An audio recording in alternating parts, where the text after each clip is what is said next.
Hello friends, welcome to Tutorial in English Literature. In this lesson, I will introduce most of the characters that you will encounter while reading Mary Shelley's literary classic Frankenstein. It will help you to follow the storyline and to understand the plot of the novel in a fast and effective way. But before I begin, I want to ask you a question. The question is, which is the last novel written by Mary Shelley? I will tell you the answer at the end of the lesson. First character that I am going to discuss is Victor Frankenstein. He is the novel's protagonist and narrator of most of the story. He tells his story to Robert Walton, who relates it to the reader. He is the oldest son in the Frankenstein family and the eventual husband of Elizabeth Lavenza. From childhood, Victor has a thirst for knowledge and powerful ambition. These two qualities lead him to study biology at university in Ingolstadt at the age of 17, where he eventually discovers the secret of life. He then uses that knowledge to create his own living being by assembling together parts from various corpses that he robbed from burial vaults. The creature he makes is too ugly for him to gaze upon, though it is endowed with human feelings. Frankenstein is prejudiced and regrets his decision and abandons his creation. The second most important character is the creature or the monster. Though the name Frankenstein has become associated with the monster is in fact nameless. It is the hideous looking creature that Victor Frankenstein creates, assembling body parts from corpses. Victor Frankenstein is immediately repulsed and frightened of the creature's existence. He wishes he never conducted the experiment or created the monster. However, the creature is rarely violent until he is frightened or opposed. Due to his appearance, he is rejected and feared. In the wilderness, he comes in contact with the De Lacy family and appears more human-like. It is during this time that one may comprehend the creature's desire to have friends or a family. The creature soon decided not to take food from the struggling family. Rather, he gathered berries, nuts, and roots from the neighboring wood. The creature also chose to assist the family in their labors. His relationship with the De Lacys helps him to learn how to speak. Mr. De Lacy, who is blind, educates the creature on his verbal skills. The creature finds Milton's Paradise Lost, Plutarch's Lives of illustrious Greeks and Romans, and Goethe's Sorrows of Water in the woods, and uses these classic books to self-educate him. But when Felix, who was De Lacy's son, sees him, he chases him away. He tries to convince Victor to create him a mate, and in return he will harm no one else. Victor does not comply with the creature's request, which causes him to become violent. It can be perceived that the creature's main desire is to be accepted and loved. But he is surrounded by people who judge him as evil because of his terrible appearance. The monster is thus isolated and demonized by human society and soon becomes a killer. The third important character is Robert Walton. The novel begins with explorer Robert Walton looking for a new passage from Russia to the Pacific Ocean via the Arctic Ocean.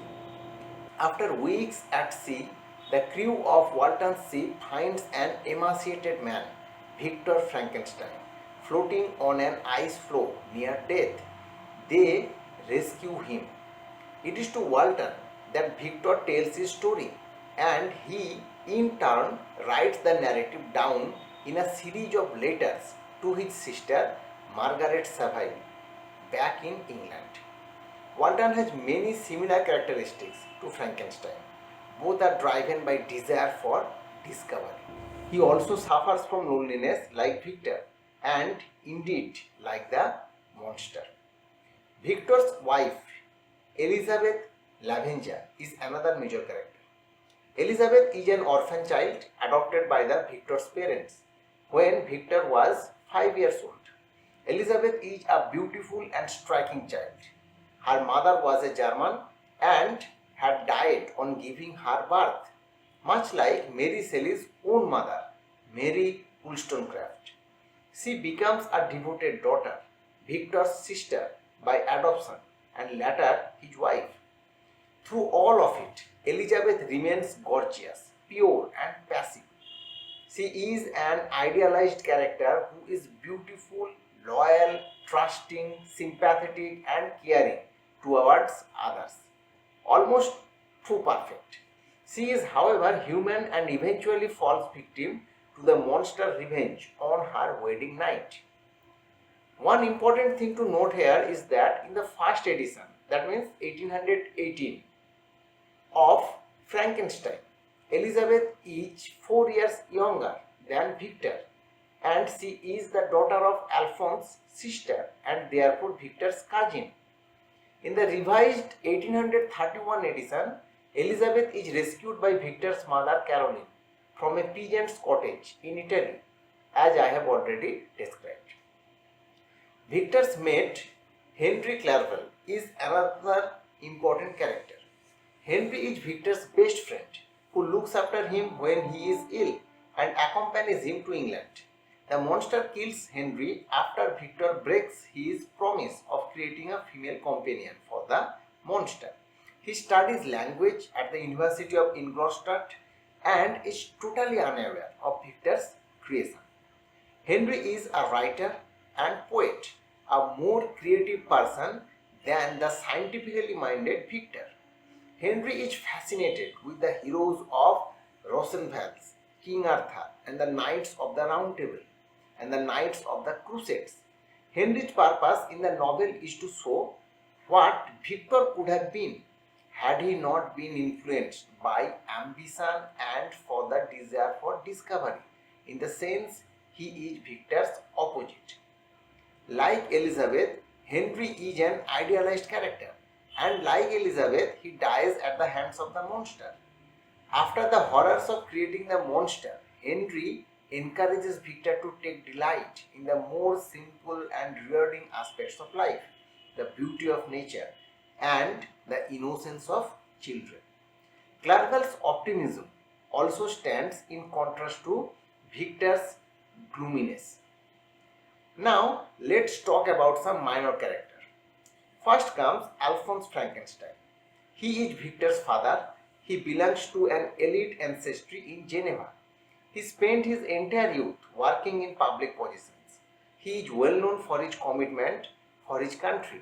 He is also a devoted husband and parent.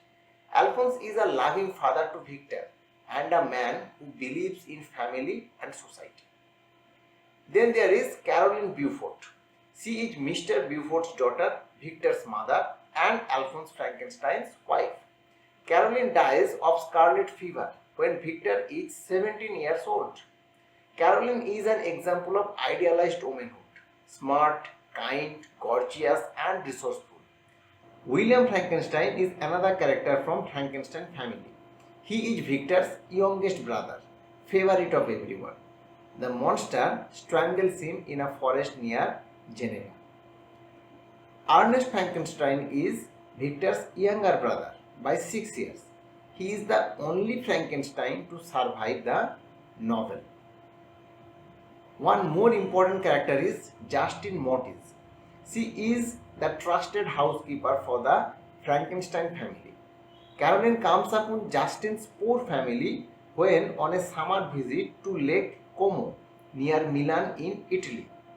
She and Alphonse took pity on her and adopted her. At that time, she was at the age of 12.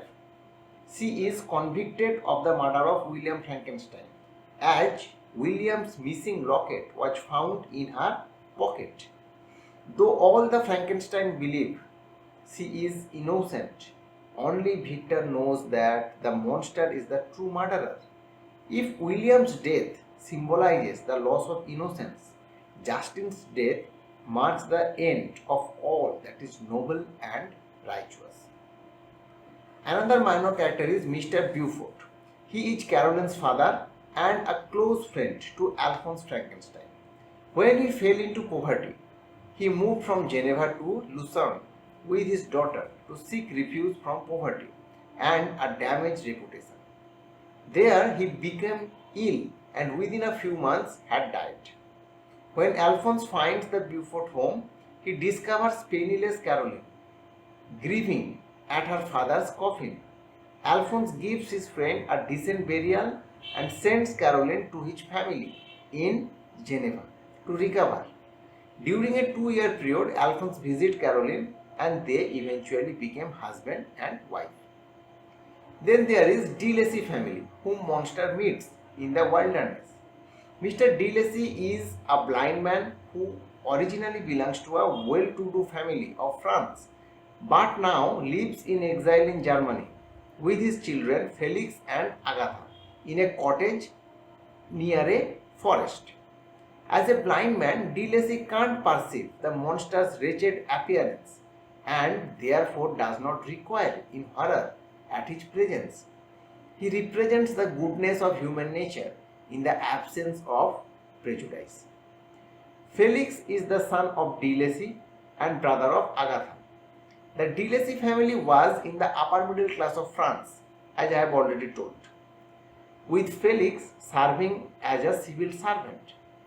Felix falls in love with Sophie and he helps Sophie's father in a plot against the French justice system to save him from death on the gallows. The discovery of the plot by the French authorities causes the ruin of the de Lacy family, as the government confiscates the de Lacy's wealth for their aid in the escape of Sophie's father. Felix places Sophie in the protection of a convent of nuns and later marries her. His reaction to monster is quite different from his father. When the monster enters his family's cottage in Germany, Felix pelts it with rocks and chases it away. Agatha is de Lacy's daughter. She represents an ideal womanliness, kind, gentle and devoted to her family. When Felix performs outside chores such as gathering wood for fire, Agatha tends the garden and home. Sophie is the young Turkish Arabian whose beauty captivates Felix. Her father was a Turkish merchant who had been a businessman in Paris. Her mother was a Christian and Sophie was raised as a Muslim. But Sophie longed for the greater freedom enjoyed by women in the countries of Europe. So she chooses a freer and happier life with Felix, who is a Christian. Then here are two professors, Mr. Kremp and Mr. Waldman, whom Victor meets at University of Ingolstadt. Mr. Kremp is Victor's professor of natural philosophy at Ingolstadt. Victor does not like Kremp or the subject he teaches, modern studies of natural philosophy. Kremp calls Victor prior studies of alchemist a waste of time. Mr. Waldman is Victor's chemistry professor at Ingolstadt. Victor is completely enraptured by the ideas of Waldman, who believes that scientists can perform miracles. He supports pursuit of natural philosophy, especially chemistry, and becomes a mentor to Victor. Waldman does not ridicule Victor's study of alchemy and explains to Victor that alchemy was a false science. He teaches him that while the alchemist's pursuits were noble, real scientists do the specific valuable work. He encourages Victor to study branch of natural philosophy, including mathematics. The last character to note is Margaret Saville. She is Robert Walton's sister and the recipient of his letters, which frame the novel's narrative. Now let's go back to the question. The correct answer is Faulkner, a novel, which was published in 1837. This is the last novel written by Mary Shelley. So this is the end of this lesson. Thank you for watching.